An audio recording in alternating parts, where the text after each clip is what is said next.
What is up, friends of the internet? You are listening to episode 13 of Perfection Unfolding with me, Cara G. 13 episodes, you guys. I could have written an album. Where's my Grammy? Also, shout out Victoria Monet. That's my girl.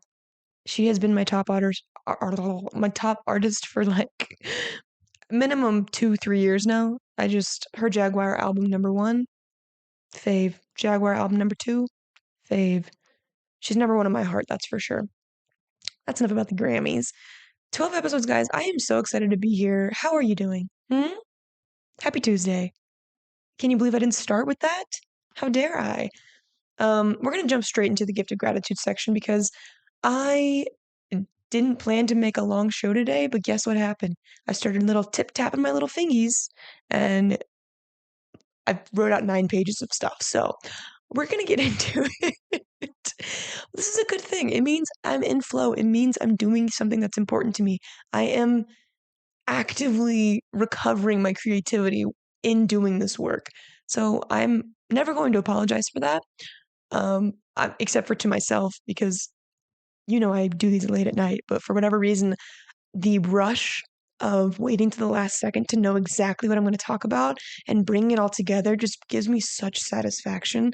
And it's just instant gratification. So I'm just going to keep doing it this way because I enjoy it. And it's the one day a week that I go to bed a little bit later and that I spend time writing and just kind of feeling like, yee, tingly in my body. So right into the gift of gratitude section. You know the deal. If you are able to sit in a comfortable position, sit up nice and tall, and whether you're at the office, if you're driving, maybe sit up in your little seat.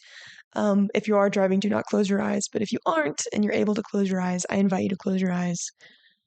And we are going to take 3 long, deep, juicy breaths together, just to center ourselves. I like to breathe as a way to ground myself in the present moment. And if I never explained it in that way before, please forgive me. But that's essentially what we're doing. We're grounding ourselves in the present. We are putting down any distractions around us and just getting center with our body so we can be ready to take in this information, and or even if you pause this and don't come back to it at all the rest of the day, at least you gave yourself 10, 15, 30 seconds of you time in your day, which can feel like an eternity if you don't have any you time anywhere else. So get seated, get comfy, kind of feel your booty on the seat. Maybe you're on the ground, maybe you're laying down. Close your eyes, and I want us to take 3 deep breaths together. First, inhale, we go. And we exhale.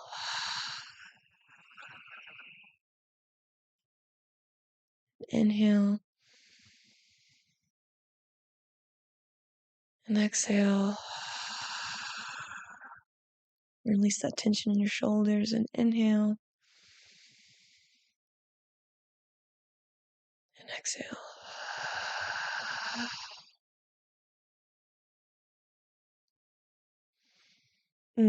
That feels nice. After just sitting here busting through all this typing, it feels good to just take a breath, take a breather.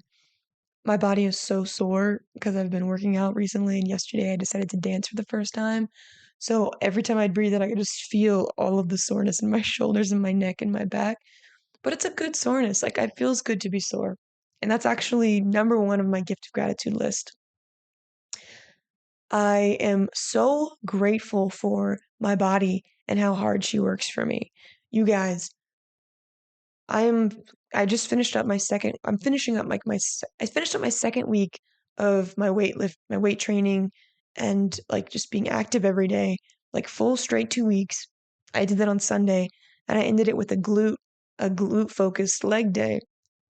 And when I tell you, like, I upped the weight and I really freaking pushed myself.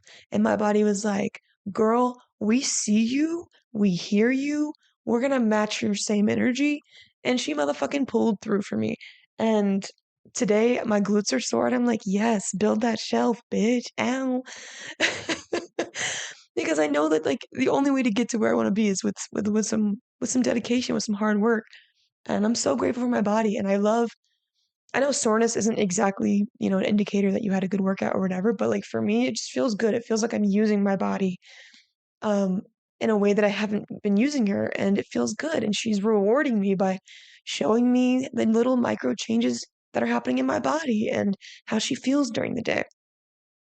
And also like I'm about to enter my bleed, like my monthly bleed. Ow, so sexy. And I've been in my luteal phase for the last 3, 4 days, and I'm gonna be in my luteal phase for the next 2 or 3 days. And my body's so tired. Like she's so tired. I danced yesterday, which is cardio. The first time I've done cardio in 2 months, especially in the form of dance. And I pushed her. I was like, you can do the dance better. You can do the dance better. You got one more in you. Push harder. Do the musicality better. I was just like, boom, boom, boom, boom, just throwing this stuff at her. Like, you can do better. You can do this. You can do that. And she was like, I can't. I can't. I have to breathe. I need to rest. I'm sweaty. And I was like, yes, you can, bitch. I believe in you. And she was like, you know what? I believe in me too. And my body, like, did the last round of that routine that I taught myself. And was it perfect? No, but it is better than it was when I started. And for that, I'm so grateful. So, number one, I'm so grateful for my body and how hard she works and how much stronger she's getting and so quickly. Like, I'm telling you, every time I start moving my body again, she's like, yay! Oh my God, bitch, where have you been? You stupid little hoe. Again, she's joking. I know she's not being serious. She's not really calling me a stupid hoe. Um, And I just get so excited because I'm like, yay, we're working together again. I love that I'm doing this for us and that, you're cooperating with me. I'm grateful for my patience. And a caveat to that is I'm grateful for situations that test my patience. And that's me turning something that happened to me this week on its head, where I got incredibly frustrated and um, impatient with uh, some people that I work with. And probably has to do with the fact that I'm in my luteal phase. I'm a little more irritated, a little more irritable, whatever. But after a day of sulking and just being overall annoyed, um, I was just kind of like, bro, like it's fine. It really is fine. Like this is just a test to see if you've actually integrated some of the work that you've been doing. And turns out I'm still a human being with an ego who still gets frustrated and who still experiences impatience. And part of the work, quote unquote, is not about becoming this like unfeeling robot person. It's just about learning to deal with situations in a healthier way, which is exactly what I did. And it's the same thing with weight training. I love that quote that it's like the weights don't get lighter, you just get stronger. And that's all this is. It's just practice. We just out here practicing, and I'm out here practicing patience. Like, do you really have patience if you're never around people who don't annoy the fuck out of you? Hmm? I'd think not. But if you do have patience around people who annoy the fuck out of you, I think you've leveled up. I think you've reached ascension. Okay, like call me if you have the answers to that, because I'm still working on it. Okay. Um, I am grateful for people in the world who remind me who I am and also who I no longer want to be. This goes hand in hand with my impatience. Um, I found myself being really triggered just by being in a chaotic environment recently, and sometimes this environment is enjoyable and sometimes this environment is not. And I think what I realize is that I like a balance, but the other people in this environment don't really know.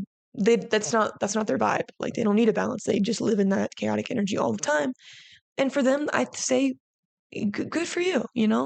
I used to be a person who liked to live in chaos all the time because I also lived in apathy all the time. So it's like I was apathetic to my chaos. I was just like, this is just my life and who I am, and I don't really care because I'm sad and depressed and yada yada. But I'm no longer that person anymore. Like I require balance. I require peace.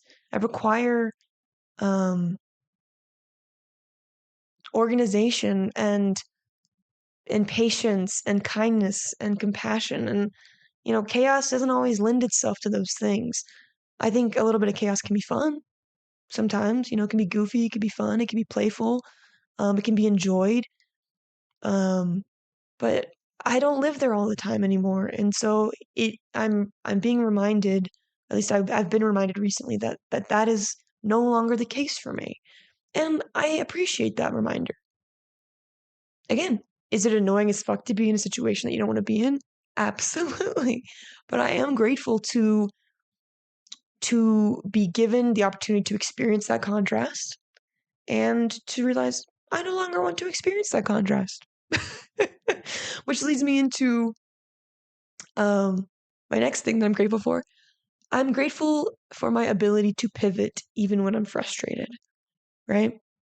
These are all speaking to the same situation, but because I've had a couple days to think about it, I've had a couple days to just find the insight and to squeeze the perfection out of the situation, right? Don't you love that? Don't you love how I'm on brand? Um, yeah, my ability to pivot even when I'm frustrated, like that is a skill that I've developed because I've cultivated more patience in my life, because I've cultivated more compassion in my life, because I've created a relationship with myself where I take radical responsibility for what I'm experiencing, right? Because nobody can make you feel anything. Can people be dicks? Yes. Can people be annoying? Yes. Can people be chaotic? Yes. Can people be disrespectful? Yes. But they can't make you feel some type of way, right? Like you feel that way because they're reminding you of some old thing that that hurt your feelings. Or they're just being generally a shitty person in the world, you know?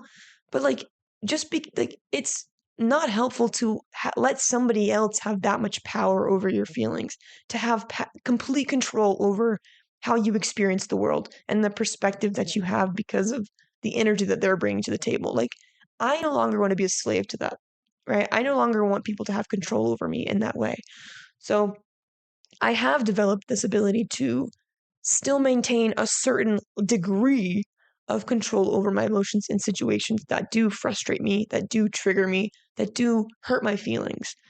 Um, and that control looks like me not engaging in an unhelpful way back, right? That looks like me taking a beat and just letting my feelings be hurt, right? Like today, or like last week, I found myself just walking to like I was at work and I was walking to an assignment and I could feel this like frustration building up inside of me and I was like making up this story and this like and my chest was getting tight and I was getting so angry. I made up this story about, you know, how my coworkers don't appreciate me and my coworkers don't value me and they don't care that I'm there and like all this stuff. And whether that's true or not, I don't know because I didn't ask. It doesn't matter. Like what was true is that I was feeling lonely in that moment. I was feeling sad in that moment. I was feeling frustrated in that moment. And I stopped walking. I turned off all of the stories that were just running in circles around in my head. And I was just like, just be sad. And I stood there and I just cried. And I was just bawling in the middle of the snowy forest with the realization that like what I was feeling was just a culmination of like interactions that made me feel incredibly unseen and incredibly like unvalued and lonely. I was just feeling lonely. And that's not a new feeling, that's an old feeling. But they just, for whatever reason, triggered that feeling in me on that given day of that week because of whatever they did. You know, I don't even remember what it was, but that's just what happened. I was like, just be sad. I just stopped and I was like, be sad. So I'm grateful for that. I'm grateful that I have that kind of that skill at hand to just be able to feel my feelings and then it just passed. And I was like, God bless. I'm grateful for my affinity for finding solutions to problems quickly.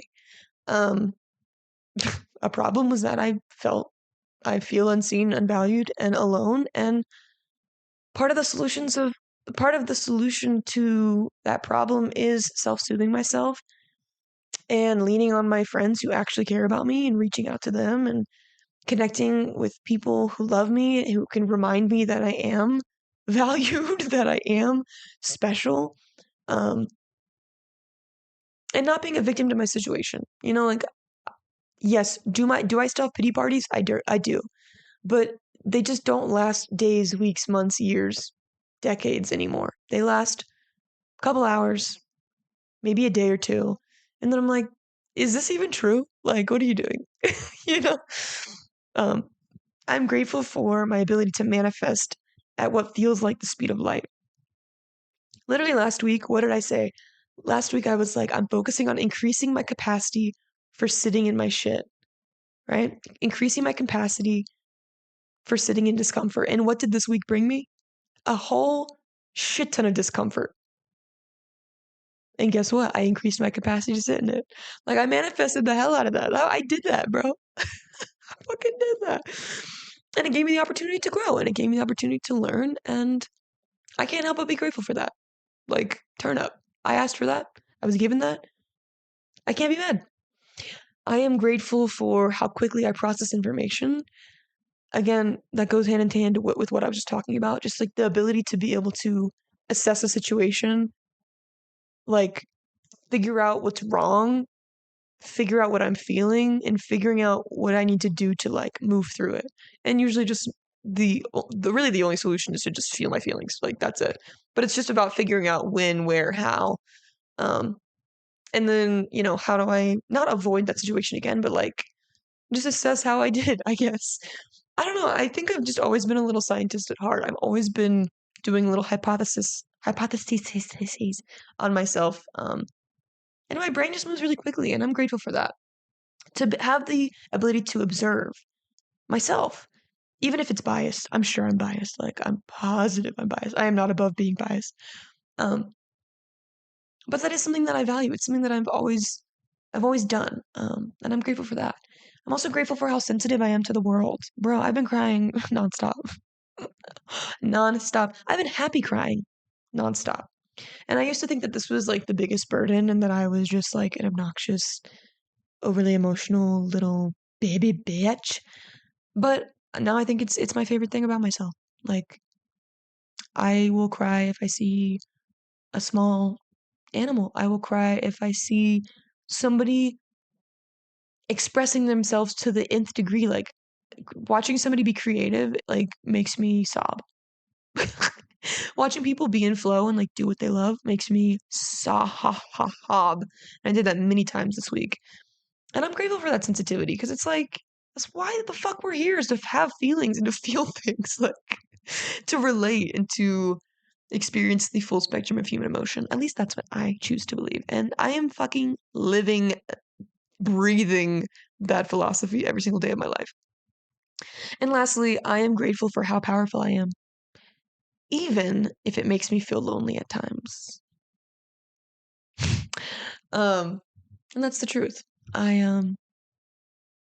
Part of the vision that I'm building out for myself is to be surrounded by powerful people in the sense that they are fully embodied people. Like, to me, being fully embodied is like the most powerful, sexy, attractive thing. Like, not even sexually, romantically, just attractive. Like, people who are fully embodied are magnetic.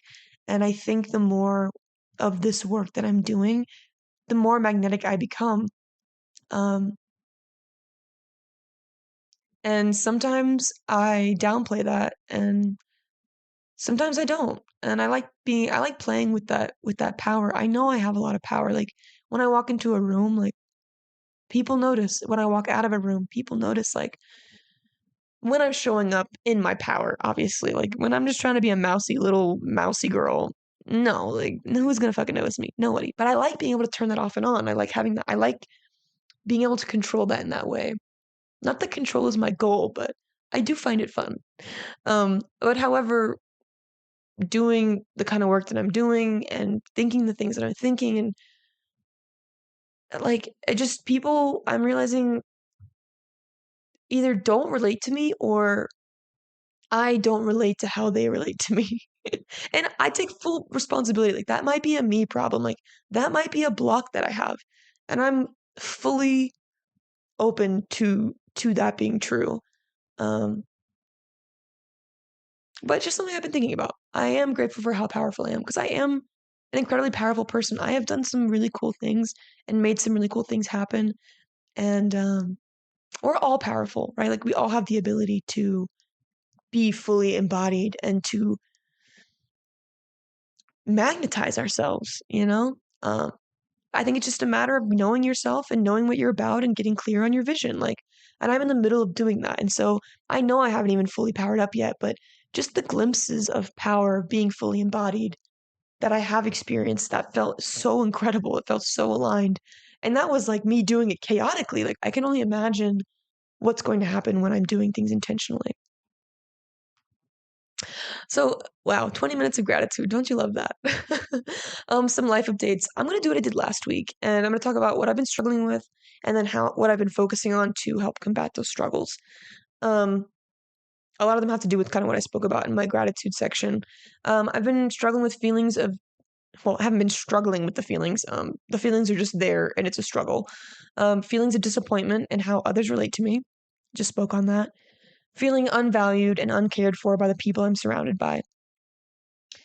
Here's the thing, and I know some people I work adjacent to listen to the podcast, and please, like, this is not bad. This is my truth, okay? Just love me for who I am, okay? I have no problem taking risks and like going on little adventures and side quests to see if things are for me or if they're not for me. And what I've realized is that obviously this has been true my entire life. Like, and this is true for every person. Like, not everywhere you go is going to be a hit, okay?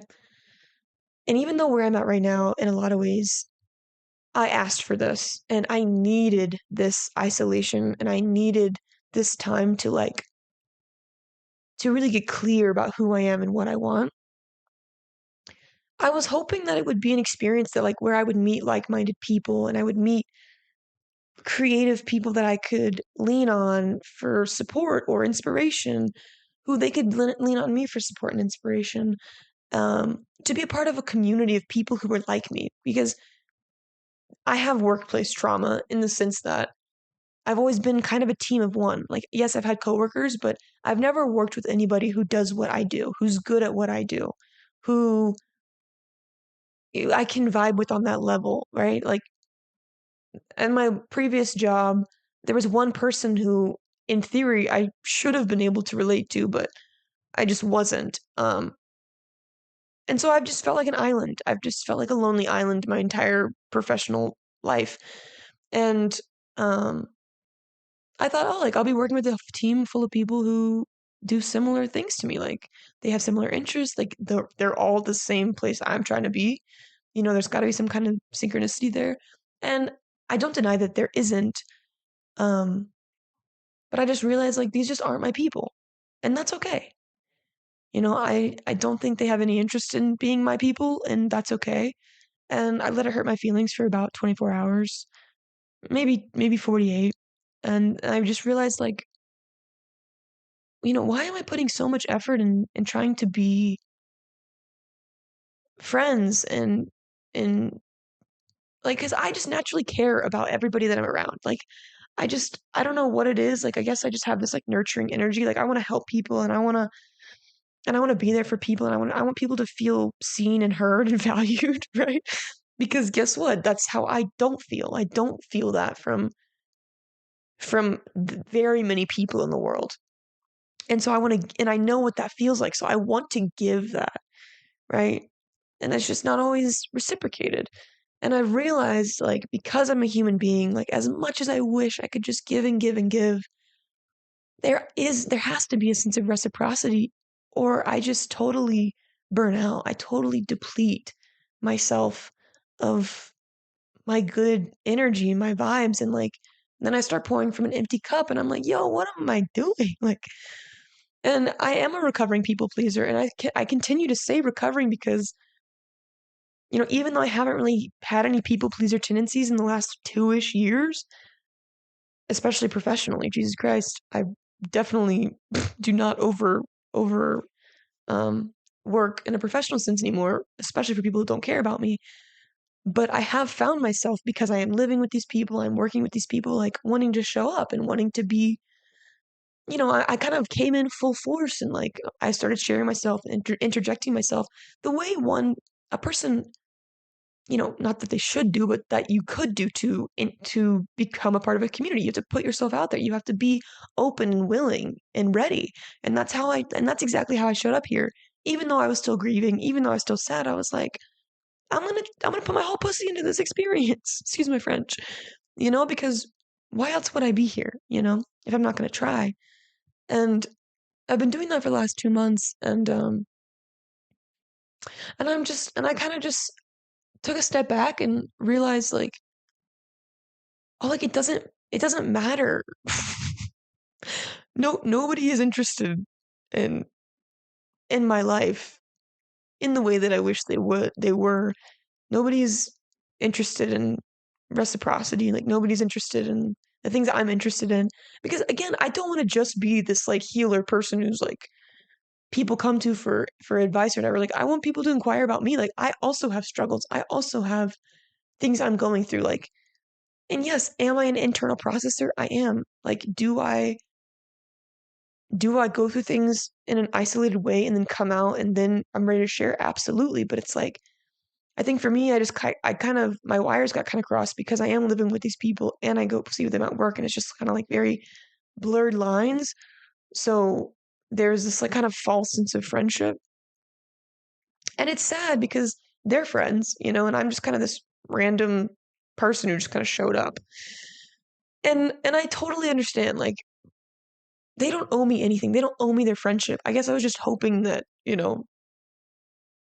they would just see how awesome I was and just be like, I want to be your friend. And that's not to say there aren't people here who want to do that. Like I totally recognize that. But some people just aren't your people and that's okay.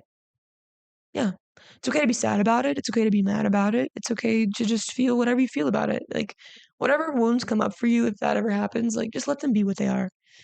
Um, and for me, I had to pull back a little bit. I had to pull back and I'm just kind of not showing up as like my bare minimum, but like because I still want to show up in integrity and I still want to show up as myself, regardless of how people are around me.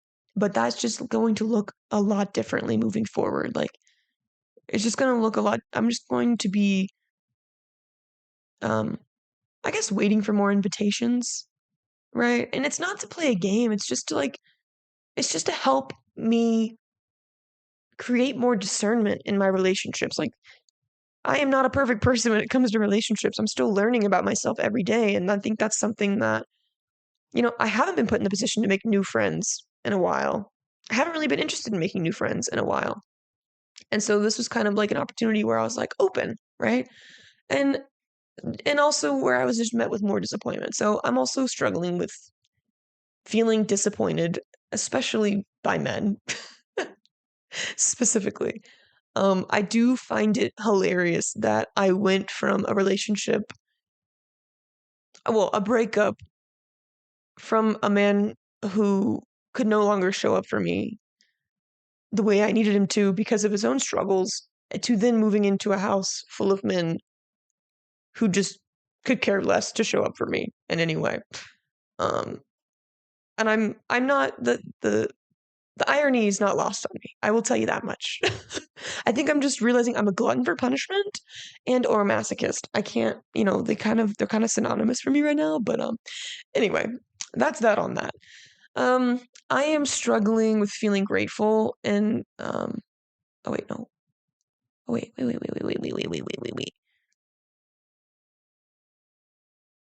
Oh, yeah. So this goes hand in hand with what I just spoke about. I'm struggling with being the only one in my immediate surroundings with the skills to repair relationship and cultivate healthy ones.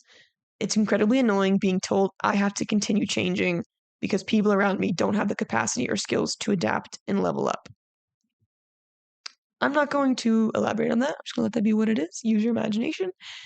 I am feeling grateful and proud of showing up and trying something new, but I'm also equally disappointed in this experience. It's not all bad. It's just not what I had hoped for. And that's speaking to what I was talking about earlier. I'm also longing to be home with people who love me and support me and to be back in a community of like-minded people. Even if the majority of that community are acquaintances, like I miss dancing, that's kind of what I'm speaking to here. I miss dancing. I miss being around the energy of people who love dancing. Like I will never take dancing for granted ever again. I promise.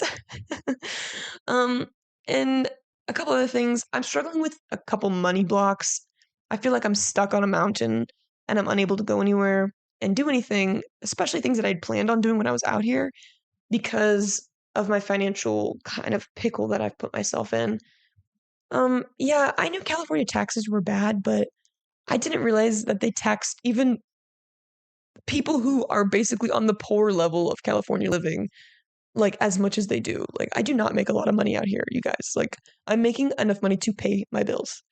And unfortunately, like, that's it. Like, I really thought I was going to be making enough to be able to go out at least on one adventure a week, like an artist date down the mountain. And I'm just realizing in order to accomplish my financial goals and pay my bills, like, that's just not possible. So I am stuck here up on the mountain. And that is another big reason why I'm disappointed in this experience.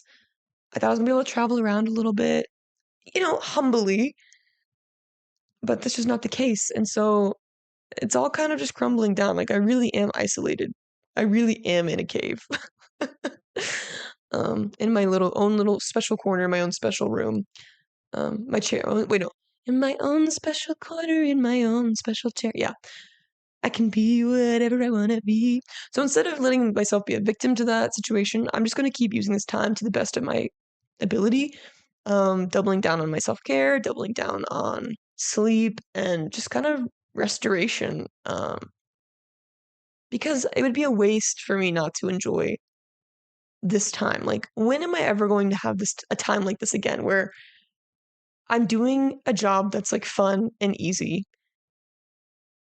Like, I don't have any bills up here. I mean, yeah, I have bills back in Dallas, but like I have nothing to do. I have so much free time. I have no distractions. And that's kind of been the best part about this whole experience is just being with myself and talking to myself and writing with myself and dancing with myself. It's just like me, me, me, me, me. And I'm obsessed. And I think the thing is that I've gotten a lot of me time. And because I'm big on balance, I haven't gotten a lot of like community time. And so when I go to lean on the people that I'm surrounded by and then I'm disappointed, it's like a double disappointment because I can't just go and fill my cup somewhere else, right? Like I can't just go drive to LA and go to a salsa class or go to a dance class because guess what? That costs money. And it's an hour and a half away. So it's just like, damn, I'm so close, but I'm so, so far. Um, and that's kind of what I've been struggling with recently. Um, Still feeling pings of agitation when I think about the lack of progress I'm making in my vision, mission, and business, but I've minimized those little like frustration pings um, down to what I think is I would consider a soft whisper, and I'm still constantly apologizing to myself for being frustrated, but it just is what it is. And then also, I'm struggling with both big and subtle waves of grief and sadness. Two things that have definitely visited me this week. Lots of crying. Um, But coupled with that, I've also experienced massive waves of inspiration and ideas for how to move forward, which leads me into what I'm focusing on.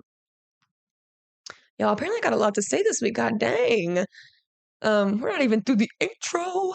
So things I'm focusing on to help combat these struggles. I'm slowing down to go fast. Like I know I spoke about that a couple weeks ago, but I am really taking my time to let my vision come to me without trying to force it into my reality.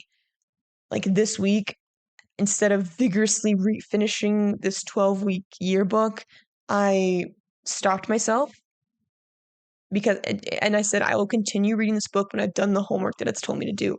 And the homework it's telling me to do is to build out my vision and then build out my goals and then build out my plan.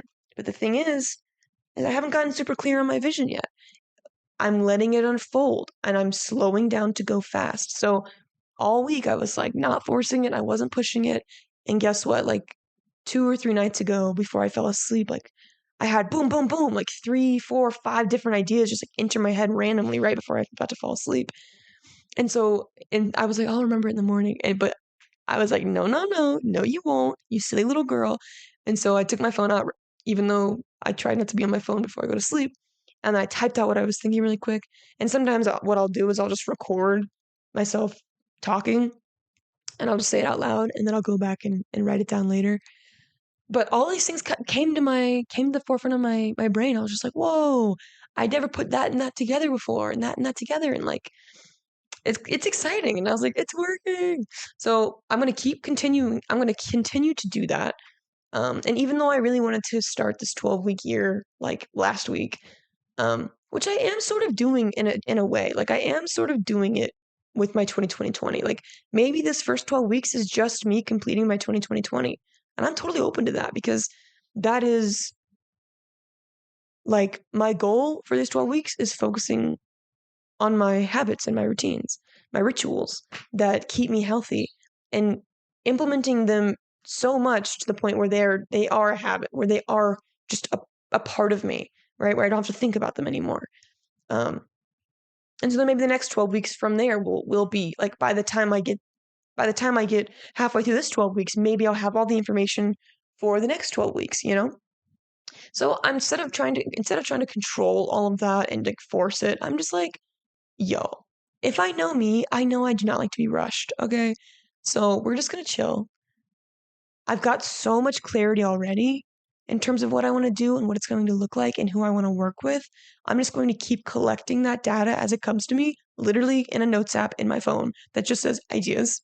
You know, I probably have 14 of those, but the one that's most recent. And just start putting things together, like in my morning pages. I've also something else I've been focusing on. I've been reading my morning pages back to myself and taking notes on like the things that pop out to me, like the things that I value the most and also the things that hurt my feelings the most, i.e. being unheard and feeling unvalued or not valued in relationship. Those are like my two, what I've realized, like my two massive wounds. I was reading back journal entries from when I was still in a relationship with my ex and and when we were breaking up and just talking about like it's like yes, our relationship was wonderful, but there were so many times where I felt like he didn't know me or I felt misunderstood or I felt unseen or I felt unheard or you know whatever like um and whether that was warranted or not, it's not important, just that's just how I felt, right? um I've same thing with like just different experiences I've had with different people that I've come in contact with, like that have popped up in my journal. I'm just like, but they all come back to the same wound, and that is feeling unseen, feeling unheard, feeling misunderstood. Um, massive, massive wound. And, I'm sure that comes from a bunch of different places, but every time it comes up, man, it hurts. It freaking hurts. And I turn into a little sad baby every time it happens. It happened to me last week. Maybe it was this week. I can't even remember because it was just like probably over something silly. Um, um, so like I said, I've been continuing to read the 12-week year, but I'm not moving forward until I build out my vision like in a really, really clear way. Focusing on patience and how to navigate my triggers without lashing out at people. We talked about that. I'm focusing on advocating for myself and knowing when to pull back my energy. Spoke on that. Focusing on discernment, knowing when something is for me and when it's time to pivot. And I think I'm starting to close the gap between noticing when something's not for me anymore and taking action on that. I think in the past it's taken me days, weeks, months, years. Um, and now I'm getting better at it. It's like, oh, I'm starting to need less time. Like maybe now it's a couple months, versus, 6+ months, a year, years, stuff like that. So discernment's really important to me, especially in situations that have to do with like my money, right? Um, and also my energy, because I mean they're both currency. And I think that they go hand in hand in a lot of ways. I'm also focusing on prioritizing my energetic alignment, which again goes hand in hand with everything I'm talking about. Um, and what I mean by that is I mean like focusing on my energetic alignment, like even though I don't know exactly what my purpose is or where I'm going to quote unquote end up, like I'm focusing on what my next right step is, right? Like and my next right step, I'll only know it from like my gut, from my intuition. And my intuition is influenced by my surroundings. It's influenced by the people I'm around. It's influenced by the energy that's, or like the way that I feel when I'm around these people, these places, these things. And it's just my job to become super sensitive to that attunement. And so I'm prioritizing that. It's a massive priority for me right now. Especially as I think about where I want to go and where I want to be and who I want to be around, right? I want the vibes to feel good, you know what I'm saying? I'm also focusing on letting the knowing of being in limbo to just be what it is, and to continue to surrender to what is happening and aligning with what will be. So I feel like I'm in a massive state of limbo right now. I feel like I've been in limbo for a long time, but just in different ways. But right now feels like a true, like I'm in the goop of a chrysalis right now, which is good because it means that I've been eating up all the nutrient dense leaves as a caterpillar, and I'm getting all fat and happy and sassy. And then like now I'm in a chrysalis and I'm turning to mush. Like there's so many parts of me that I'm shedding, and there's so many pieces of my of the there's so many unnecessary pieces of the puzzle that like I've gotten rid of, right? Like it's like it's like I got this massive box full of puzzle pieces, and like half of them were from a different puzzle. You know, it's just there to confuse me. And so I've just been slowly picking out those pieces and then flipping over the ones that are meant for me. Um and so like that's the chrysalis. It's like you dumped the box on the table, you've sorted out all the ones that don't belong, you flipped all the pieces upwards, and it's like now we have to build the frame, you know? But can't put the frame yet because I'm still in the goop of a chrysalis. Don't you love all these analogies just lumped into one? It's so fun. Or metaphors. What are they called? I don't know. English is hard. But anyway, I just feel like a bunch of goop right now. And it's like organized goop though, right? It's those puzzle pieces, but they're all flipped up. Like you know there's a picture there, but now we just have to start putting the puzzle pieces together and finding which pieces fit where. And so just sitting in the knowing that that's just what is, right? Sitting in the limbo, sitting in the goop, knowing that you're going to create this beautiful picture, that you're going to become this beautiful butterfly. Like I know that that's happening. I know that, but it's still uncomfortable. And again, I'm just trying to increase my capacity for sitting in that discomfort. And so that's what I've been struggling with. That's what I've been focusing on. Maybe you're going through the same thing. Maybe you're not. Um, but it's a lot, and I'm trying to take it day by day. And to be honest, sitting here talking it out with you guys makes me feel so much better about it. Because when I'm just kind of sitting there thinking about it in my head, it just kind of turns into a lot. It kind of turns into a lot, and then I get overwhelmed, and I'm like, what the fuck am I doing? And then I start like, I'm like on LinkedIn, and I'm like, who do I know? And I'm like, how do I start this? And how come I don't have a website? And I don't have any money? And blah blah blah. And it's just like, bro, what is that doing for you? Like, let's be honest. You're just creating your own suffering. Oh, excuse me. And if we could just like not do that, that would be ideal, I think. Yeah. So let's just not do that. Let's not create our own suffering. Great. So that being said, I also wanted to add in here things that have inspired me recently. And this is going back to it's kind of like artist date-ish, you know, where I didn't really go on an artist date this week because I only had one day off. And my artist date was kind of just my full day on Sunday, just doing whatever I wanted. Like I took a nap, I ate food, I danced, I laid down, I trolled on my phone. I just kind of let myself just be unproductive. And to me, that meant a lot to me because I've been really focusing probably too much on being productive. And so some things that I let myself do this week is I just kind of the one thing I did do intentionally was I wanted to watch this new show on Netflix, I think. Netflix or one of the streaming platforms called Dance Life. And this show, it made me cry, happy tears. I saw like a reel about somebody talking about it. They're like, if you've ever been a dancer or if you've ever loved dance, then watch the show and you're gonna cry your eyes out.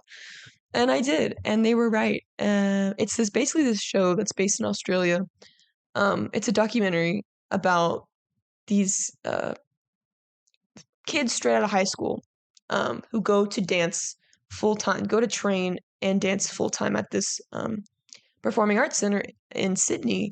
And it's really intense, and it's industry level performing and technique and training.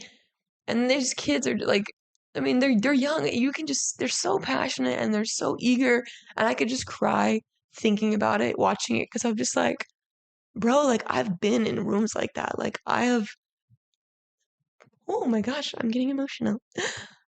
I have felt what you're feeling. And even though they're like a way higher caliber dancer,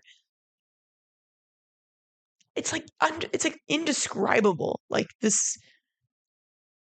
dancing, like being in that world of like going to conventions and being in a room with 500 other people all learning the same choreography. It's like going to church. Like, you know, church for me, like the draw was like, I always got so emotional at church because everyone's focusing their energy on this one thing, like Jesus, God, whatever. And that was always so overwhelming for me because I'm so sensitive. And I was just like, wow, it's so powerful. And there's so much love energy just vibrating. But you get that same feeling in a room full of dancers at a convention who fucking love to dance, who are just fully in their creative, embodied, physical self, mental self, emotional self. Like, it is like a total full body experience of joy and love and like hardship and discomfort and pain and like it's the most incredible athletic endeavor. Like it's artistic, it's athletic, it's everything. Like to me, dance is the perfect art form, hobby, activity, workout. Like anyway, so I let myself watch this show and I just let myself just fucking cry. And like I watched 2 episodes and I was just so inspired and I was so happy for these kids. And for like half a second I forgot where I was, you know? I forgot that I was surrounded by people who don't understand what I'm seeing, and you know, maybe they're laughing at the show, and maybe they're like, "What are we watching?" Or maybe you know they're just like, totally invalidating the experience. But it didn't even matter because like I don't give a fuck. Like my experience is my experience, and I just like let myself go there in the show, and I was just like, "This is so beautiful," and I miss dance so much because I think there's a piece of me that knows deep down that if I really wanted to pursue what they were doing, I could do it. Like deep down, it would take a lot of work and it would be really, really hard. But and maybe it's like not even that I know I could do it. It's just that I want to do it. Still. I still want to do it. And that's what's so crazy to me. That's what made me so emotional. I'm just like, whoa, like that's still there. I'm gonna talk about that in a little bit in like the topic of the episode, but I let myself watch a show, and if you're a dancer, or if you like art, if you like passion or creativity or anything, watch that show. It's just so beautiful. I just love the human experience. I love dance. I love documentaries. Great show. Totally inspired me. Like it got me just like my brain was like boom, boom, boom, boom, boom, and I was like, and then if I ever go back to Dallas, I'm gonna do this, and I'm gonna do this, I'm gonna do dancing, and yada yada. And like I was just like, my brain just went crazy, and I was like, whoa, I can't believe this is still in there. That's wild. And that got me excited. It like reminded me that I'm still alive, you know, and I'm still young and holy shit, this is making me emotional. What the hell? Oh, dance life. Love it. Big fan. I cannot wait to finish the show. I'm only 2 episodes in. There's probably like 10, 13 episodes and I'm only 2 in. I'm only like an advocate. Hashtag sponsor me. So yeah, dance in general has just been inspiring me a lot lately. Janelle Ginestra, she's a choreographer out here in LA. You might know her as like the creator of Naughty Girl Fitness. She's kind of been blowing up on TikTok and on Instagram. But she put out this routine called to the song "Float" by Janelle Monáe. And I was at work when she dropped that, and I was on my phone. I watched that video easily 25 times, back to back to back to back to back to back to back. And each time, my smile got bigger and bigger and bigger and bigger and bigger. So much so to the point where I was like, I DM'd it to my friend, to my best friend Prasia, and I was like, we have to learn this. Like, I have to learn this routine. She's incredible. Like, and I did learn it. That's what I spent yesterday doing. I spent yesterday learning at least part of the routine. And my God, am I sore today? Like, and it was so fun, but at the same time, it was a reminder that I am out of practice. Like, I am my poor body. Like, I really thought I could do it like her, and bro, was I so wrong. I know I could if I started, excuse me, if I started flexing those muscles again. I know I can get there, but right now I'm just like so like there comes a point when you don't dance for a while, especially the way that Janestra dances, where you stop using your legs as much, and you forget like, oh, like the more I use my legs, the easier these moves are. And so I was just in my room and I realized looking back at all the videos that I took, I was just like, damn, I am not using my legs at all. Like mama's gotta do more goblet squats because I'm about to get these quads on and popping. So dance has just been really inspiring me lately. And I think that's important for me to note just in my own creative journey because I tend to put dance on the back burner. I tend to take dance for granted. Like dance has always been there for me, like fucking always. And for whatever reason, I think it's the thing that scares me the most to pursue because it's like, well, if I'm bad at the thing I love the most, like that would break my heart. But again, I talked about this last time, but like if I'm bad at things I don't care that much about, then like no harm, no foul. And so I think that's something I really need to focus on. Like I've actually read in one of my old past journal entries from like morning pages day 30, right? And I'm on day 121, I think. And I read and it was just like I put in there so succinctly. I said, "I know dance is the gateway to my health coaching career." And I didn't explain. I just said, "I know this is true for me." And I was like, if you could have provided some more context, that would have been really great right now because then I would know what to do next. But like appreciate it. Like I'll take it and I will jot it down over here.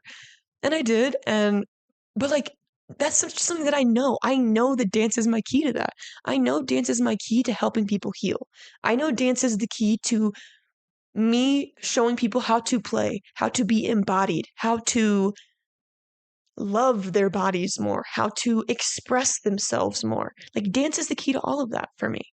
And so the fact that I keep avoiding it is just like, it's just a new revelation of like, wow, I'm really self-sabotaging in this way, aren't I? Wow, wow, wow, wow, wow. And I was just starting to heat up right before, like in my dance career as a teacher, doing private lessons, doing my own classes before moving here. Granted, it wasn't enough money to sustain my life in Dallas at the time, but like, how interesting that I just like got up and ran away from that. Interesting. Again, not lost on me. I lots of things are coming into my clarity, into my vision, a day at a time. Trust me. And as I'm saying it to you, I am noticing it for me, and I'm like, wow, I'm gonna have to journal about that later. Okay, all right, cool. So yeah, oh, also another dance that inspired me was there's that TikTok trend that everyone's dancing to. It's the "Standing Next to You" by Jungkook. I think he's a K-pop dancer. It's like standing next to you. I saw that a couple weeks ago and I saved the video to learn the choreography and I never did, even though I got so excited watching it. And now it's funny because like I'm still thinking about it. Like it hasn't gone away. Like little creative me still wants to do the dance. And so I think that's just like I put that in here just to remind me like bitch, like just do what you want. Like every time you get a creative ping, freaking follow it, you silly goose. So anyway, all these things have inspired me. All these dance things have inspired me, and it got me wanting to dance again and really start honoring my creative urges. Um, and I wrote in here when I found dance for the second time. So the first time I consider from like childhood all the way through college. That's like the first time I found dance because I never stopped dancing, but then I stopped for several years. And so when I found dance again 2 years ago through salsa and bachata, Latin dancing, it healed my relationship with dancing and my relationship with my body. And now that I've gone without it for 2 months, like I'm telling you, like I vow never to take it for granted or give it up ever again. Like, I know dance is a massive key to the puzzle that is my destiny and my calling. Don't you love how I said that? My puzzle? Ha ha ha. Because ultimately, I've been thinking, what if I went all in? What would happen if I really tried? What if? And because the thought of what if gets me so excited, I know that's because it gets me so excited, that's how I know I'm meant to pursue it. Another thing that's inspired me with dance is like there's this reel that popped up on my Instagram of a man talking about hip hop and musicality, and I went to the page and it's called the Flying Academy, and it's based in Berlin, Germany. And as soon as I saw the video and I started watching all the videos, I was just like, holy shit, like I had this intuitive ping, like I want to move to Germany and train there for a month and then travel around for a month. Like I'm going to travel to Europe for 2 months and that's what I'm going to do. Do I know when? No. Do I know where? Or, I mean, I know where, but do I know how? Absolutely not. But that's something I'm going to do before I die. Like that's added to my bucket list. I'm going to go train there with these incredible dancers for a month, 2 months. Maybe I'll live there. I want to live in Germany so bad. I've been looking for jobs in Germany on the internet. And then I realized I don't speak German. And so I can't even read the job descriptions. So there's that. Okay, all that being said, now that all of that is the first hour of the show, just getting you guys caught up in my life, sharing with you the things that are helping me, the things that I'm struggling with. I know you're so freaking curious. And you look forward to this every week, I'm sure. Let's get into the topic of the week.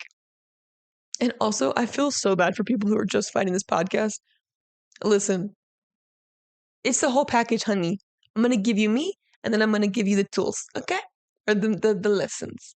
And the topic of this week is essentially letting your life's purpose unfold and enjoying the hero's journey. Enjoying your hero's journey, really. And this whole topic kind of came about because I found, again, I'm a troller of the internet. If I'm anything, I am that. And this reel popped up of this guy, Josh. I think his last name is Zuba. Kazuba. It's spelled Czuba. This video that Josh, I'm gonna call him Zuba, made popped up on my reels. He's a writer who's creating content on Insta about self-improvement and life reflections. And in his bio, it says, it just says humanizing the internet, which I was like, you're my type of guy. Let's be honest. And I want to play this video for you because it so succinctly spoke to like exactly this, letting your life's purpose unfold while enjoying the hero's journey. And I'm going to play it for you because, yes, did I write down the script? Did I transcribe the video? I did. Okay. But that's for ChatGPT purposes only. And because the way that he says it is just so inspirational. And so I just want you to hear it and then we'll get into it. Here we go. Folks, the results are in. The central narrative of your life is not based around bad habits. You have a cooler story, and it's either happening right now or it's about to happen. Now, I'm not saying that you need to go out and find your purpose right now. It's something that'll unfold over time, but just realize that this is an addition game. It's not about subtraction. If you feel like you're not in the best place, if you're not where you want to be, and you're very acutely aware of what needs to change, please do not operate from a place of subtraction. I'm only going to be happy when I remove these negative things. The negative things will disappear naturally when you add in more exciting stuff, things that make you feel excited again. Things that bring you back to that sense of joy that you followed naturally as a kid. It's obviously easy to get disconnected from that as we drown in cheap dopamine and other sources of distraction. But the main point is that this story is supposed to be fun. It's not easy. It is challenging. It forces you to face your shadow and all the parts of your psyche that you've consciously or subconsciously snipped away so you don't have to look at them. You're going to confront all of that. Those are the dragons. It's all within you. It's all difficult. Yes, it's meaningful. But add stuff in. It's supposed to be fun. Make it exciting. Do something fun. Go outside for a walk. Walk the dog. Get some sunlight in your face or some moonlight. This is your hero's journey. It's for you. You're on it. You're figuring it out. And you're still just a kid. So it's no pressure anyway. Folks. Okay, that was so much information, but holy shit, right? Your purpose is something that will unfold over time. It's supposed to be fun. Make it exciting. That was like the whole quote that I pulled from that. He touched on so many things. And when I saw this video, I just remember, like, my jaw dropped. I was just like, yeah. Like, thank you for saying all the things that I've been swirling around in my brain. Like some major things that he pointed out. It's like your whole purpose is not to just focus on all of your bad habits. It's not just to focus on the things that you're shitty at, or like what I spoke about earlier. What I spoke about. What language do I speak? What I spoke about earlier is like the whole point, and I've fallen victim to this many, many times, and I continue to practice my best. Practice not doing that to my best ability. But like, we are not here to just fix ourselves.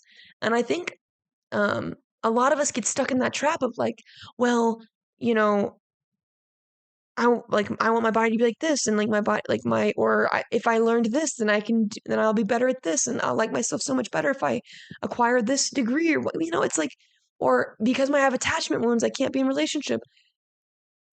Yes, like there are things that are unhelpful about us that come from trauma, that come from negative experiences that we've had.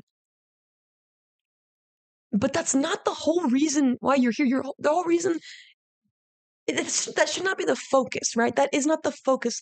Those things, like what he said in the video, like you don't just focus on those things. If you focus on adding the fun things back into your life, doing the things that make your soul come alive, that will naturally crowd out these negative things. Granted, sometimes unhelpful traits need extra special attention, right? And we do need to focus on them for a certain period of time. But the thing he's trying to drive home is that that's not the point, right? That's not the whole point as to why you're here.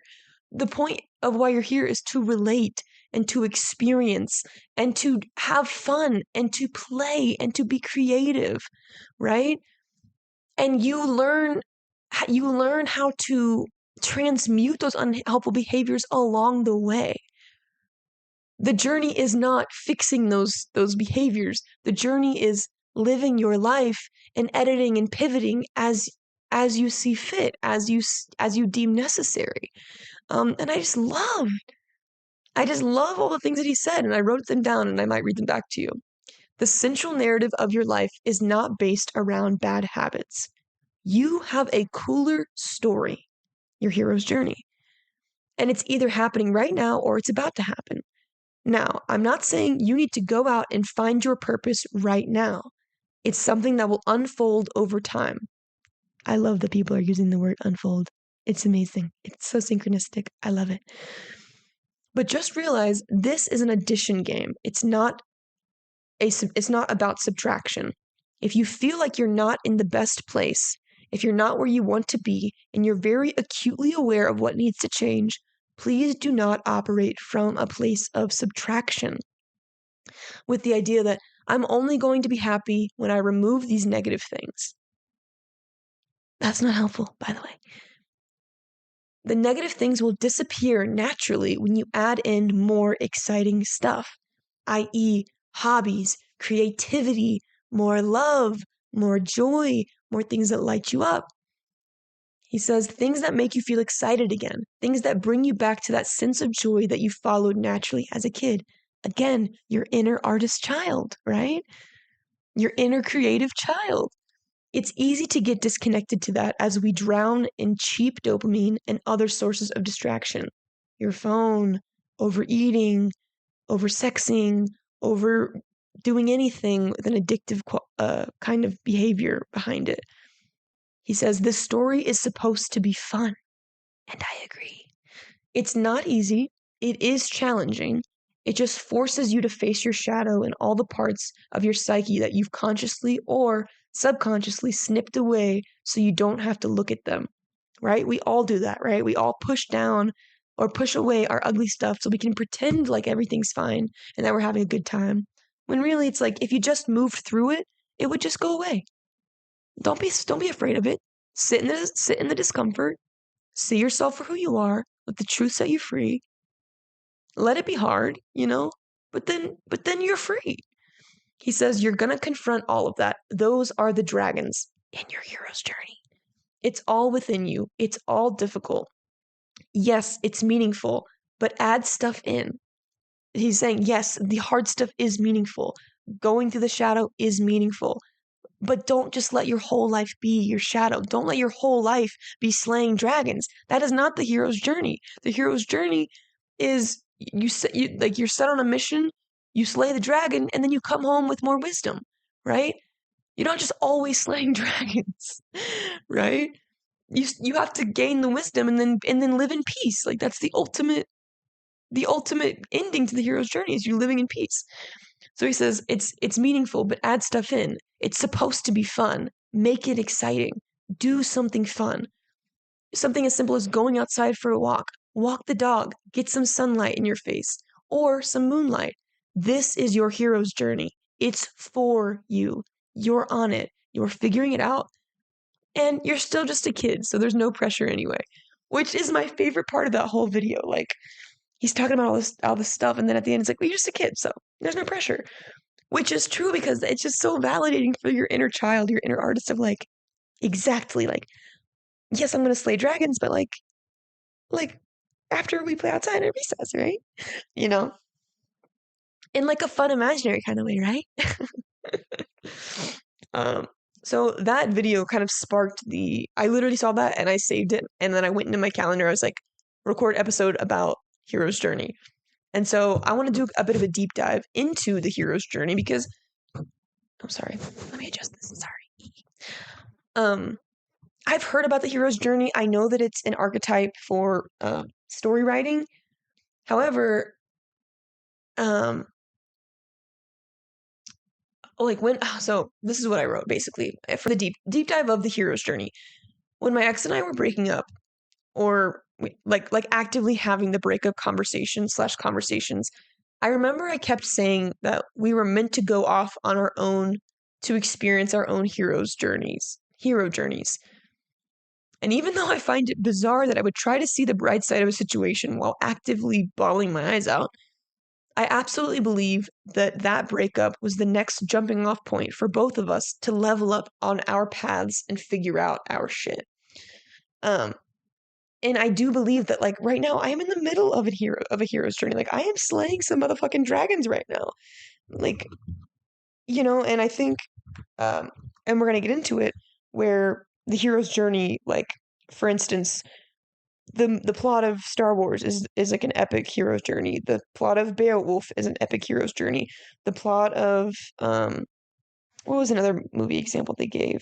The Lion King is an epic hero's journey, which when we think hero's journey in cinema or in story writing, we think a literal hero who goes off and literally slays dragons and comes back with wisdom or whatever. And we're going to get into kind of the structure of a hero's journey in terms of story writing, but we're also going to get into kind of like, I think of the hero's journey as more of like an internal journey, in a spiritual sense, in a creative sense. Like, I think my creative journey is a hero's journey. I think my career journey is a hero's journey. I think my overall spiritual journey is a hero's journey. And for me, it's more of a mental game. It's more of a metaphor of my life and an internal journey of self-development versus like a literal, I mean, yeah, did I literally move across the country into my own little cave in the mountains? I did literally do that. But the only dragons to slay here are still inside my head. So let's get into just kind of some background so you guys have a context of what I'm talking about, and then we can relate it to kind of like just like the mental capacity of what it can look like to be on a hero's journey. So basically the person who coined this term is, to my knowledge, Joseph Campbell. It says I found this article on, it's called prowritingaid.com. And the article is called Deep Dive, Joseph Campbell's Hero's Journey. I love that we're on the same wavelength. Hannah Yang, she's a speculative fiction author. And I just pulled a couple paragraphs that I thought were important. So it says, the hero's journey is an archetypal narrative structure found in stories from cultures all over the world. Hold that thought. Okay, perfect. Because it's such a universal narrative structure, the hero's journey is also known as the monomyth. The monomyth. the single great story with many variations. The term was coined by Joseph Campbell, shout out, we're probably related, an American writer and editor who was fascinated by myths from various cultures and literary traditions. He noticed that many heroic stories follow the same narrative stages, no matter which culture or time period they come from. Since 1949, countless stories have used the hero's journey archetype, from George Lucas's Star Wars to Disney's Lion King. So yeah, basically Joseph Campbell studied like mythology and philosophy and all this stuff, and there's all these different archetypes you can have for story structure, like when you're writing literal stories or like screenplays or whatever. And he was just like, essentially, all of these mythological stories from all these different cultures, they kind of have the same vibe. And so he's saying that there's like basically one archetype for all of them, two, in a sense, called the monomyth, which I'm like, interesting. Look at us Campbells. We're always analyzing stuff for no apparent reason. Everyone's like, the stories were fine. Why do we have to organize them in this way? So what are the three stages of the hero's journey? In its simplest form, the hero's journey can be described in three stages: departure, initiation, and return. So kind of what I talked about earlier. I keep scratching my nose. Hang on, give me 1 second. Oy, something is trying to get me. So three stages: departure, initiation, and return. Departure, stage 1, the hero leaves his home community to go on a quest. Like in movies, he's literally leaving and going on an actual literal quest. The initiation, the hero faces trials and tribulations until he achieves victory on his quest. So literally, he's on his quest, and he's going to have to keep slaying dragons until, keep trying to slay dragons until he actually slays one, right? That's his whole quest, is to slay one dragon, and like he's gonna, you know, maybe someone attacks him, and maybe his sword breaks, or whatever. He's just going through it until he finally slays this dragon. And then stage 3 is the return. The hero goes home to his community with gifts and boons, which I don't know what boons mean, but I'm sure that just means like boons definition. We're getting educated together here, y'all. Oh, boon, a benefit, favor, especially one that is given in answer to a request. All right, we both learned it out here. Can you guys hear the rain outside? If you can hear the rain this whole time, I'm so sorry, but maybe it's soothing for you. So yeah, so there's three stages: departure, initiation, and return. And in most of these myths, like this is literally happening. Like they are literally going off, they're literally slaying their dragons, and they are literally coming back with the wisdom and the rewards that they reaped, right? This is how Joseph Campbell summarized the hero's journey in his book, The Hero with a Thousand Faces, written in 1949. And in his own words, he summarized the hero's journey like this. He said, "A hero ventures forth from the world of common day into a region of supernatural wonder. Fabulous forces are there encountered, and a decisive victory is won. The hero comes back from this mysterious adventure with the power to bestow boons on his fellow man." Again, this is literally happening. What I want to bring to the table is when I think of the hero's journey, I do not think of it in a literal way at all. Like maybe that's just the femininity in me, like or whatever, but I think of like the hero's journey for me is like absolutely a mental one. It is absolutely like there's like, well, you know what? Let's just, before I move on, I'm gonna get into um the original structure of the hero's journey. So those are the three stages. So within these three stages, Joseph Campbell actually broke them up into 17 different steps that happen on this journey, which gives it more context, and I think um it's easier to see how you can relate it to a mental experience versus just a literal one.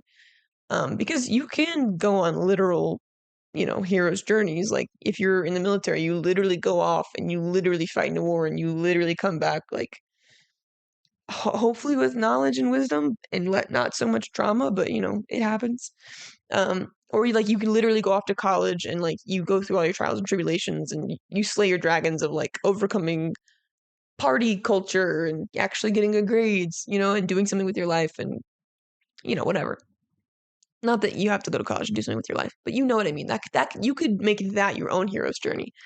Um, and honestly, I think you can go on a hero's journey in like all these different capacities at any given time. Like the same time you can have one 12-week year, you can have two going at one time at different phases, Um, and I find myself when I'm reading this hero's journey structure that I'm about to read to you, I'm going through this and like I'm at different steps in 4 or 5 different areas of my life. So stage 1, departure. Step 1 is the call to adventure. The hero receives an invitation to go on a quest. Step 2, refusal of the call. At first, the hero hesitates to accept the invitation, either because the journey is too dangerous or because they have other obligations at home. So, the call to adventure, I think of this as an intuitive ping, right? I see a show about dancing, I want to dance, right? Step 2, refusal of the call. I'm like, maybe I'm just kind of lazy today. I'm just feeling kind of about it. Right? That's like me. That's the danger. It's just like, you know what I mean? Like that's kind of how I'm relating to these steps. So I'm gonna kind of blow through these and try not to interject so much, but just kind of keep that, like that's the kind of energy I am reading this with. So step 3, supernatural aid. Someone the hero looks up to inspires them to accept the call to adventure or gives them tools that will help them on their quest. You know what? I am gonna interject. In this case, when I was 18, when I'm going to use my dance hero's journey just as an example for this whole thing. When I was 18 or 19, I spoke about Janelle Genesta earlier. I actually went and took her class at a workshop once, and she's like my dance idol. Okay, she's incredible. She used to dance for Pink. She's danced for like all these celebrities. She's created her own empire. And she pulled me aside. She gave me a scholarship at this dance convention. She pulled me aside and she pointed at me and she told me, she was like, "You're a performer. You need to be out in LA training." And I cried, and it meant the most to me. Like my the dance person I look up to the most pulled me aside, took time out of their day, told me how special I was. Right? She was my supernatural aid, right? And then step 4, crossing the threshold. The hero begins their quest and leaves the ordinary world and their everyday life. The only difference here with my dance life is that I never crossed the threshold into that dance world. I never went and trained in LA. I kind of just, I took that and I was like, that's enough. That's all I need. And then I kept moving on with my life. I just thought it'll never happen for me. So this was enough. And so then my hero's journey just kind of ended there for a very long time until now, maybe. I don't know. So number 4, crossing the threshold. The hero begins their quest and leaves the ordinary world and their everyday life. So like in an imaginary world, I would have moved to LA. That would have been me crossing the threshold to go train, or even to Dallas or anywhere where I could have trained professionally. Step 5, belly of the whale. The hero encounters the first real danger in their quest and wonders whether or not to turn back, but ultimately pushes forward. So departure, call to adventure, supernatural aid, crossing the threshold, and belly of the whale. That's stage 1. Stage 2 is initiation. Step 6, road of trials. The hero undergoes several trials and learns from their mistakes. Step 7, meeting with the goddess. The hero meets a mentor figure or ally who offers help or advice. Step 8, woman as temptress. The hero encounters temptations that threaten to steer them away from their heroic journey, which they must nobly avoid. Which temptation could be anything. It could be any of your addictions. It could be the things that you know you need to change. Step 9, atonement with the atonement with the father. The hero undergoes a personal metamorphosis by confronting an aspect of their own character that has been preventing them from achieving success, such as their own fear, greed, or self-doubt.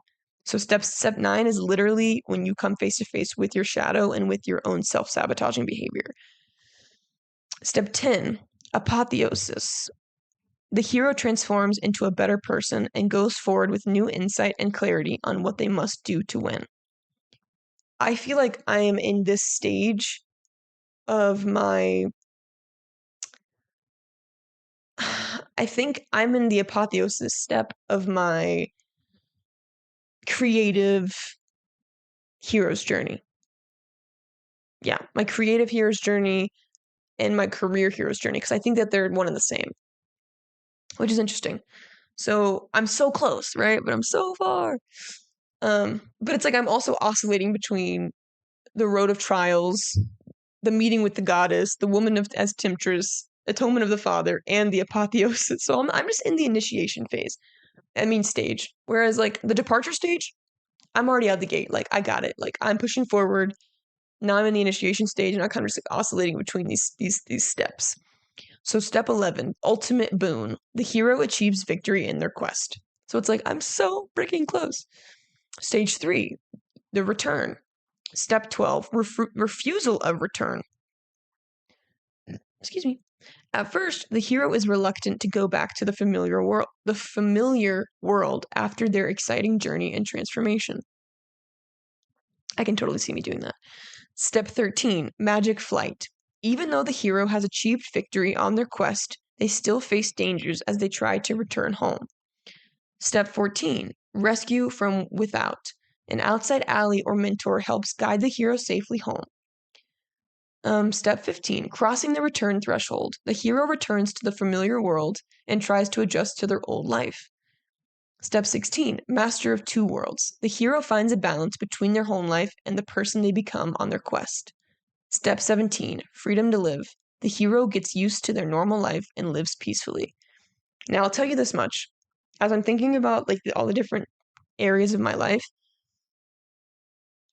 I have successfully completed a hero's journey when it comes to my relationship with my family, when it comes to my father wound, right? I remember the refusal of return. I remember even though I've achieved victory on my quest, I still face dangers on how to return home, like, with my dad, with like our relationship. I've completed this cycle when it comes to how I show up in my familial relationships. I believe how I show up in my relationship with myself. And I'm really proud of that. So it's like those two, check, check, but now it's like I've got these other ones to do, and I'm like, dang it. And even my hero's journey of like in my romantic relationships, I'm sure, where am I at? I think I've completed that one too. Like, yes, but like, it doesn't mean you're going to not still endure heartbreak and stuff like that. It just means that like, I think that the work that needed to be done, like the call to arms, the call to actions, like I've followed those. I've followed them through to the nth degree. There's always still more to learn, but like I feel very at peace with my relationship with myself. I feel very at peace with my relationship with my father and with my family. I feel very at peace with my relationship and how I show up in my romantic relationships. Right? Like I healed a lot of stuff in my last relationship, like a lot of stuff. Like I think I was on a hero's journey the whole time, like romantically the whole time I was with my ex, because I was learning so much about myself. And there were so many pings of like, okay, yeah, this isn't helpful and this isn't helpful, and like we're gonna do our best, but we're gonna follow it through to the end. There was a lot of self-soothing and there was a lot of like come to Jesus meetings with myself, but we freaking did it. But that gives you some kind of context to like what the actual hero's journey is when people talk about it. Like this is the archetype, and this is and these things like literally happen when you're watching a movie with this archetypal storyline or in a book. Some criticism that Joseph Campbell has gotten about his hero journey is that it does favor male protagonists. Again, this is if we're talking about it literally. A tale about a hero leaving home to seek adventure in an outside world. In contrast, stories about women often involve looking inward instead of looking outward because of the domestic roles that women have traditionally been expected to fulfill. It also says the concept of the heroine's journey, also known as the female hero's journey, was developed in 1990 by Maureen Murdoch, a psychotherapist and a student of Joseph Campbell, in her book The Heroine's Journey, Women's Quest for Wholeness, which makes me laugh because I'm literally reading this and I'm like the hero's journey that Joseph Campbell wrote, and like I can only read it about an inward journey. Like I don't even it doesn't even fathom in my mind. I can't even fathom that it's like a literal story because it sounds so silly. um, but Murdoch wrote, she said, the feminine journey is about going down deep into the soul, healing and reclaiming, while the masculine journey is up and out to spirit. Which maybe a lot of men can relate to it in a literal hero's journey, like going off and taking the adventure. Like my brother, he joined the military and that changed his life. Like he literally physically went on a mental, physical like journey with the military. He went to Korea and he came back and then he moved to Las Vegas and he went on a literal journey where he left the coop and figured out his shit. And for me, like I have gone on literal journeys, but ultimately it's all been a mental game for me. It's all been an internal, deep soul journey, like the through line. Because I think I have small hero journeys, and then I think I have my big hero journey, which is just my whole life. And actually, I can probably pinpoint the beginning of the hero's journey in my conscious awakened life to a very specific day, and that was the day that I spoke about in probably one of my first couple episodes, when I looked at myself in the mirror and told myself I was going to take care of myself from this point forward. And it's when I became vegan and I had that whole come to Jesus meeting with myself. That was the beginning of my hero's journey with myself, right? And then I've had that's like the overarching one, and then I've had like mini ones like in romantic like relationships, in with my food, with my habits, with like this and that, with my creativity. I'm always being called and pulled in directions with my intuition all the time. And I feel like that is the call for the quest, right? So that's some background on the hero's journey. And because I wanted to do some research too, because I never actually looked into it. I always kind of just had a general idea, which I think I was correct in what I thought, but now I know for sure. And so that leads me into like this next subsection, like letting your purpose unfold. So I came across another video clip by this man named Michael Mead that spoke about answering the call to become a unique person in the world and how that calling keeps calling no matter how old you get. I said, this is faith. This is surrender. This is relinquishing control of what you think you're supposed to be doing. This is where play and creative recovery comes in. This is where the fun happens, where the meat of your story is. Yes, the hard parts make it interesting, but that's only the half of it. The hard parts are meant to give perspective and wisdom so you can enjoy the real story you're meant to live. This is where the cooler story unfolds. We're just tying it back to that original clip. And I think I'm going to play you that one. I'm just here to play you reels on the internet. Like, you thought you were only going to get this on your phone? No, sir. You're going to get this on my podcast too. I like what he said. Here we go. No matter how old you get, the calling keeps calling. The calling is very specific to the individual, and you can live 50, 60, whatever number of years, and the calling keeps calling. It's an essential part to our soul. We're not here just to fit in. You have to fit in enough not to get arrested. But beyond that, we're here to answer the call and become a unique person. You know that idea? Remember the Miguel de Unamuno, the Spanish poet philosopher? He said, you want to live in such a way that when you die, everyone knows something is missing in the world.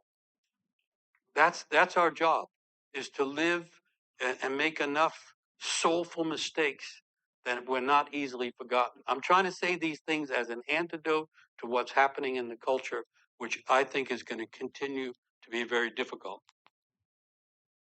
Yeah, so the main message there is the calling keeps calling. Like, and that's exactly what I was speaking to earlier about me and dance. Like dancing, I keep running away from it, and it keeps tracking me down and holding me at gunpoint. I'm like, bitch, god dang, okay, I hear you, Jesus, take it easy. Like I'm just always going to be a dancer, no matter what. It lives inside of me, no matter how much I try to deny it, no matter how much it scares me, it's just the calling is going to keep calling. And that's what makes me unique. That's what makes me me. That is my juice. That is my life's purpose. I don't know if it's supposed to look the way that other people think it's supposed to look, but that is what I'm supposed to be doing. And I have no idea what that looks like right now, but it's starting to reveal itself to me slowly every day when I show up to my morning practice, when I watch things that inspire me, when I engage in the act of dancing. Um, and so this faith piece of like trusting your calling, letting your purpose unfold, like all of this was spoken to in the last chapter of, you guessed it, The Artist's Way. I finally finished the book. I still have to read the epilogue. I like to read the last bits and pieces of the book. There's some question and answer sections that I'm going to read still, but like I finished the book finally, like a 12-week course. I easily took 24 weeks to complete it. I was averaging about a chapter every 2 weeks on purpose because secretly, I told you this before, I did not want this book to end. Like when I finished reading chapter 12, I literally closed the book and I kissed it. I said, I love you. You're my favorite book I've ever read. And that's the truth. And so I wrote a little something about that's going to lead me into reading you the best. I took out the best pieces of this last chapter, and I'm going to read them to you because I think that they speak to exactly the idea of letting your purpose unfold, having faith, surrendering, and relinquishing control of what you think you're supposed to be doing. Like, and so this is what I said. I said, I finally finished all 12 chapters and a part of this book, and a part of me is so incredibly sad that it's over, but also so incredibly inspired and blessed to know it in its entirety. The final chapter spoke to the things I needed to hear most, of course, in what feels like, again, divine timing. I've been reading this book at about the pace of a chapter every 2 weeks, which has strung out the 3-month course into a 6-month course. But my God, did I need 6 months to read this book. It has single-handedly changed my life. It's changed me. I am not the same person I was when I started this book. I don't have the same thoughts. I don't have the same feelings.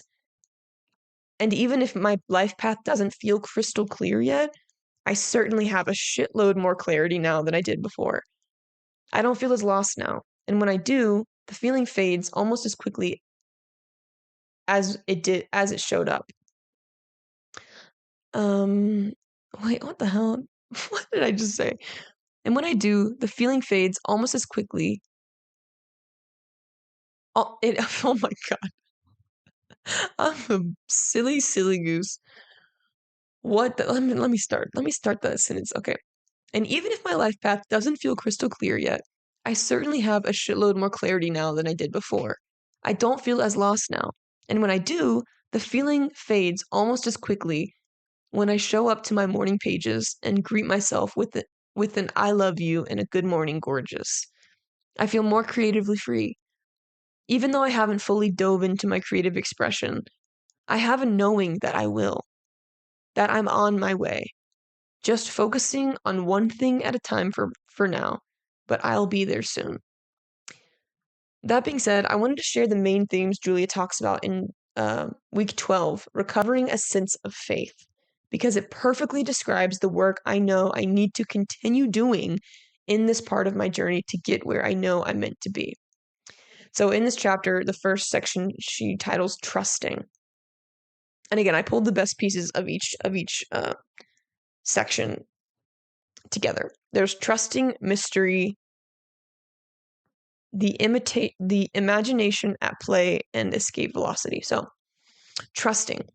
Creativity requires faith. Faith requires that we relinquish control. This is frightening, and we resist it. Our resistance to our creativity is a form of self-destruction. We throw up roadblocks on our own path.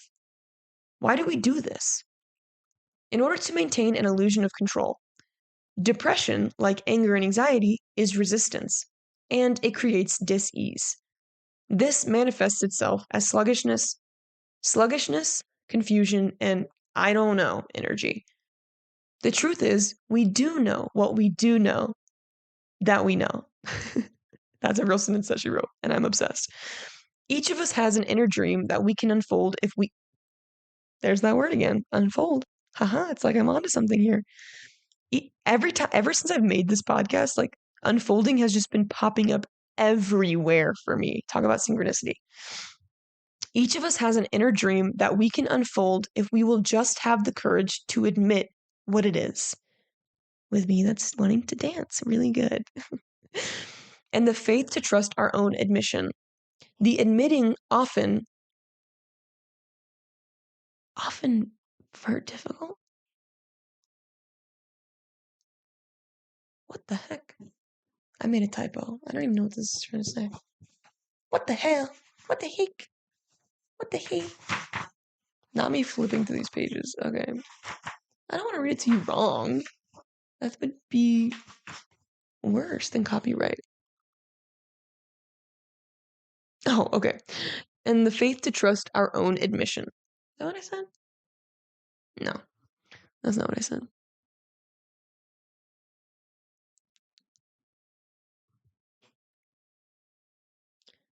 Each of us has Each of us has an inner dream. Okay. Each of us has an inner dream that we can unfold if we will just have the courage to admit what it is, and the faith to trust our own admission. The admitting is often very difficult. Oh my God, I couldn't add a Y after ver. Jesus, I'm an idiot. A daring affirmation can often open the channel. One excellent one is, I know the things I know. Another one is, I trust my own inner guide. Either of these will eventually yield as a sense of our own direction, which we will often then promptly resist. There is a path for each of us. When we are on our right path, we have a sure-footedness, which that's exactly how I feel right now. Like, I know I'm on my right path internally. It's just matching my internal and external worlds. She finishes this section with, we know the next right action, although not necessarily what is just around the bend. By trusting, we learn to trust. Which, that right there, by trusting, we learn to trust. It's like by playing and adding fun into your life, you learn how to play and have fun, right? Like, you have to do it to learn. Like, the art is in the doing, not in the thinking of the doing, right? The next section she labels mystery. And it says, it is true that insights may come to us as flashes. It is true some of these flashes may be blinding. It is, however, also true that such bright ideas are preceded by a gestation period that is interior, murky, and completely necessary.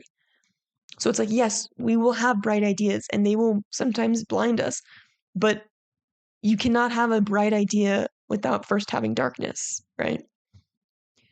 Darkness in your cave. She says, ideas like stalactites and stalagmites form in the dark inner cave of consciousness. They form in drips and drops, not by squared off building blocks, which I'm obsessed that sort of rhymes. We must learn to wait for an idea to hatch. Mystery is the heart of creativity. That and surprise. All too often, when we say we want to be creative, we mean that what we really mean is that we want to be able to be productive. As creative channels, we need to trust the darkness. Creativity requires a respectful reticence. The truth is that this is how to raise the best ideas. Let them grow in the dark and in mystery. Let them form on the roof of our consciousness. Let them hit the page in droplets. Trusting the slow and seemingly random drip, we will be startled one day by the flash of, oh, that's it. Which I love this, like, the slow drip of a spark of an intuitive ping. Like, that's what I've been experiencing this last week, is this slow drip. It's like drip coffee. Like, the drip coffee is always the strongest in caffeination, right? Because it had the longest time to process. And so it has like the most bang for its buck. But guess what guess what coffee tastes like shit? The coffee that is freaking blown through with some freaking hot water in a little plastic pod. I mean, sometimes it tastes good, don't get me wrong, but you know what I mean. Like, there's nothing worse than like burnt coffee, right? Because the water was too hot and it didn't process long enough, and it's just like, ew. Like, coffee is it can be such a delicacy, or it can be a terrible experience at a subpar diner that sells you steaks that are still pink, right? Only speaking from experience here, obviously. So I love that. Like, the truth is that she says, let them form on the roof of our consciousness. Let them hit the page in droplets. Trust the slow and seemingly random drip. Trusting the slow and seemingly random drip, we will be startled one day by the flash of, oh, that's it. Literally me laying in bed. I spent the whole day just kind of like pussyfooting around. And then as soon as I lay my head down on the pillow and give myself a moment to think, or to just, be alone with my thoughts, it's like bing, bing, bing, bing, bing, bing, bing. Now, whether all those ideas get used or not the point. But I know for sure one of them will be.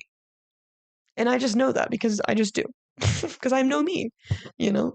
It's just about time and place and resources. So I love that. So we had trusting, we had mystery, and this section is called the imagination at play. She says, we are an ambitious society, and it is often difficult for us to cultivate forms of creativity that do not directly serve us and our career goals. Hashtag guilty. Recovery urges our re-examining definitions of creativity and expanding them to include what in the past we called hobbies. Creative living argues that hobbies are, in fact, essential to the joyful life.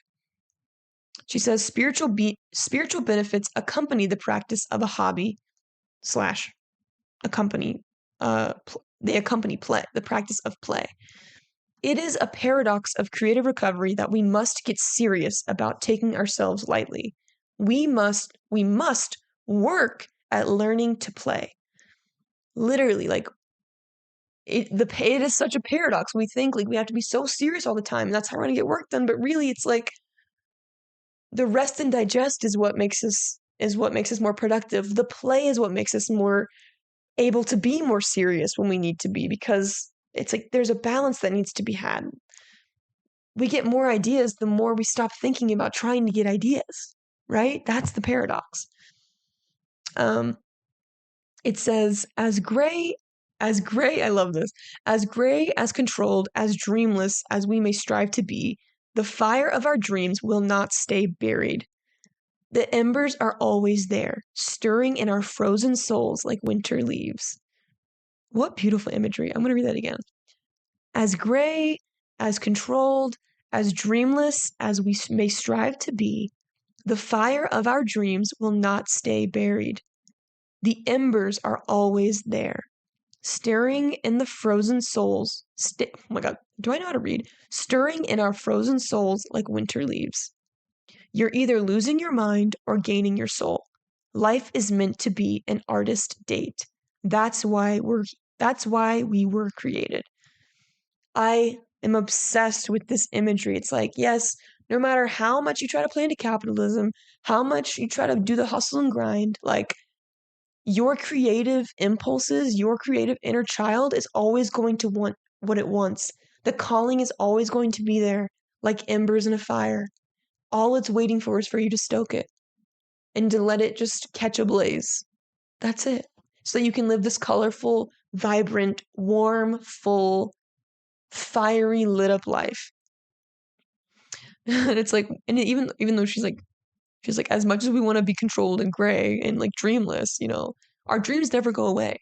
Like the guy in the video, the Michael Mead guy, he was easily in his late 70s. He's like, the calling never goes away. If you wanted to be a dancer when you're 7, you're gonna want to be a dancer when you're 77. And to me, I'm just like, I've got to make some headway on this dancer thing, because if I don't, like, I'm gonna live with regret when I'm old, and like I don't have any regrets right now, but like I will regret that. That's probably the one thing I'll regret, is just not pursuing dance to my fullest potential, in whatever way that looks like. Anyway, moving on. So that is the imagination at play. And then this is the final section. It says escape velocity. She says, as recovering creatives, many of us find that every time our career heats up, we reach for our nearest wet blanket, aka self-sabotage. We blurt out our enthusiasm to our most skeptical friend. In fact, we call them up. If we don't call, they call us. This is the test. She says, make a list. Those friends who will support me. Make another list. Those friends who won't. Name your WBs for what they are. Wet blankets. Wrap yourself in something else. Dry ones. Do not indulge or tolerate anyone who throws cold water in your direction. Forget good intentions. Forget they didn't mean it. Remember to count your blessings and your toes. Escape velocity requires the sword of steely intention and the shield of self-determination. Set your sights and don't let the ogre that looms on the horizon deflect your flight. Set your sights and don't let the ogre that looms on the horizon deflect your flight. I'm obsessed with this last line because it goes perfectly in the hero's journey theme that we've got going on of like, just because there's an ogre on your journey does not mean that you don't take your journey. Like, bitch is an ogre. You gonna slay that motherfucking ogre, bro. That is nothing but a trial and a tribulation on the way to your destiny path, right? And so that is letting your purpose unfold and a deep dive into the hero's journey. And I've got some final anecdotal thoughts for you, or just final thoughts and anecdotes, maybe. Really quick, I said, I'm so sick and tired of focusing on everything I'm not good at. I'm done and have been done buying into the idea that I'm some broken toy that needs to be fixed to live a full, vibrant, creative, and playful life. Are there things that I'd like to improve upon? Yes, absolutely. But I refuse to believe that that's the whole point. I think we're here to have fun and relate, and in doing those things, we will naturally improve our lives. Self-development will happen along the way on our hero's journey. It won't be and isn't the whole point of it. The point is to set forth in a direction we intuitively feel called to pursue. Slay whatever dragons that get in the way of that, i.e., an unaligned relationship, bad jobs, attachment wounds, addictions, distractions, the list goes on. Learn from our mistakes and rejections, and to keep pushing forward until we feel at peace with the lives we've built, our purpose, and with ourselves. I think it's both simple and complicated, but I like the idea of adding to your life and focusing on the things you enjoy, your creativity and your passions, and pursuing those things to create fulfillment versus only focusing on your pitfalls and quote-unquote imperfections as motivation. I think the former is more sustainable and a hell of a lot more fun, personally, and is exactly what I intend to do moving forward. No more pushing and prodding myself to produce. No more forcing a vision for my life or my next idea for how to make money. Each day, I'll continue showing up to my morning pages, to my reading, and to my exercise rituals with patience to listen for my inner knowing. I'll act on the creative urges I experience and do my best to let them take me where I'm meant to go, where I'm meant to flow, as cheesy as that sounds. I'll continue to watch and experience things that inspire me and use that energy to guide me to my next right step. As much as I wish I could see into the future and just know how it all turns out, it just doesn't work that way. The only way out is through, on the hero's journey.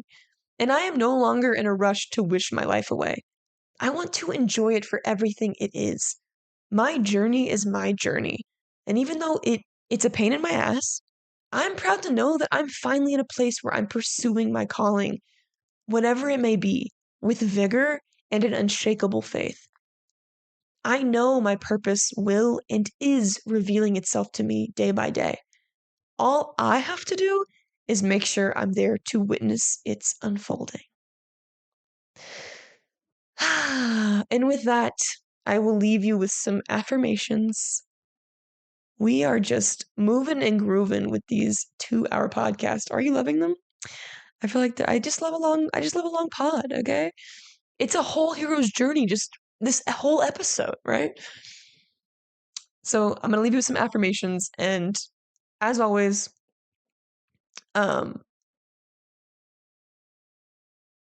hear them for yourself, should you so choose. Here we go. I love how my life unfolds so effortlessly in front of me. I love the way I feel when I creatively express myself. I feel loved when I creatively express myself. I cultivate more fun into my life. I let go of control. I let go of the need to fix. I honor myself and my specialness. I'm excited to be alive and to witness myself in this process of growth. I love sharing myself and figuring out who I am every day. I let my life unfold with ease. I respect myself and trust myself to do what's best for me. I am a magical being who emanates light for those to see. I am free to do as I please.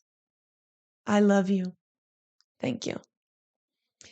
So that is our show, guys. Thank you so much for tuning in to episode 13, bro.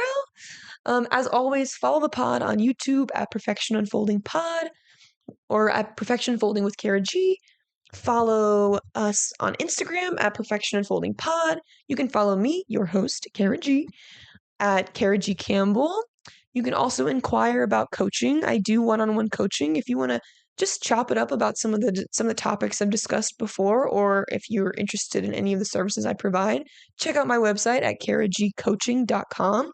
I'm really going to start implementing that more. I've got a lot of plans. A lot of this slow drip vision is coming to fruition, and I'm excited to start using my skills in helping people where I can. So, also, if you want to write into the pod, please email at perfectionunfoldingpod@gmail.com. I'd love to hear from you guys. None of y'all have emailed me. What is that about? Make a fake email account, email me anonymously right into the show if I know you already. Okay? Do that for me, please. I love you guys. I will talk to you next Tuesday. Okay, bye.